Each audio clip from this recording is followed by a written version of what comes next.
আসসালামু আলাইকুম। সুলতানা রান্নাঘরে সবাইকে জানাচ্ছি অনেক শুভেচ্ছা। আজকে আমি দেখাবো ঘরোয়া উপায়ে ঘরোয়া স্বাদে জর্দা রেসিপি। 2 কাপ বাসমতি চাল আধা ঘন্টা আগে ভিজিয়ে ধুয়ে রেখেছি।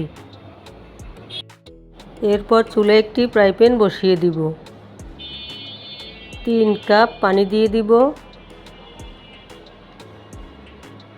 4-5টে লং, 2 টুকরো তেজপাতা, 1 চামচের 4 ভাগের 1 ভাগ জর্দার রং লিকুইড করে দিয়ে দিব।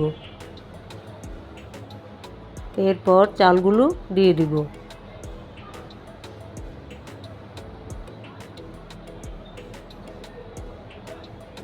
একটু নেড়ে চেড়ে ঢাকনা দিয়ে কিছুক্ষণ রান্না করে নিব।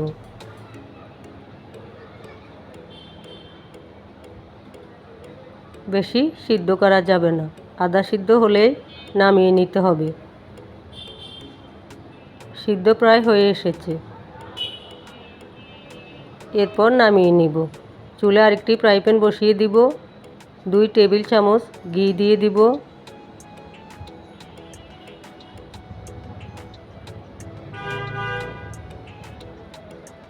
কিছু কিশমিশ দিয়ে দিব। বাদাম কুচি দিয়ে দিব। 1 কাপ চিনি দিয়ে দিব। এরপর অল্প পরিমাণ পানি দিয়ে একটু হালকা ঘন করে নিব। মিষ্টির পরিমাণ আপনারা আপনাদের মতো করে দিয়ে দিতে পারবেন। এরপর চালগুলো দিয়ে ভালো করে নেড়ে চেড়ে ঢাকনা দিয়ে দিব।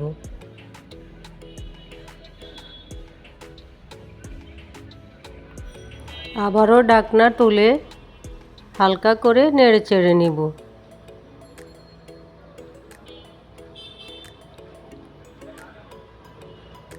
এরপর আবার ভালো করে নেড়ে চেড়ে ঢাকনা দিয়ে কিছুক্ষণ রেখে দিব।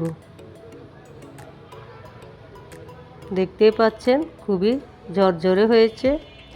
তৈরি আমাদের মজাদার ঘরোয়া উপায়ে ঘরোয়া স্বাদে জর্দা রেসিপি।